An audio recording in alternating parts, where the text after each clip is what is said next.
غلط کہتے ہیں کہ عورت انا میں آ جائے تو مڑ کے نہیں دیکھتی، یا یہ کر دیتی ہے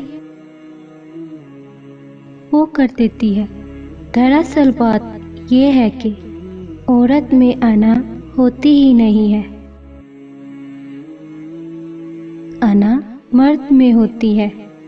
عورت تو وفا شناس ہے، وہ جھک جاتی ہے، ڈر جاتی ہے، کبھی طلاق کے خوف سے تو کبھی مرد کے چھوڑ جانے کے خوف سے،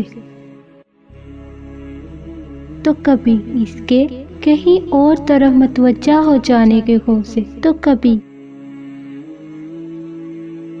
اس کے بیزار ہو جانے کے خوف سے، تو کبھی کسی خوف سے۔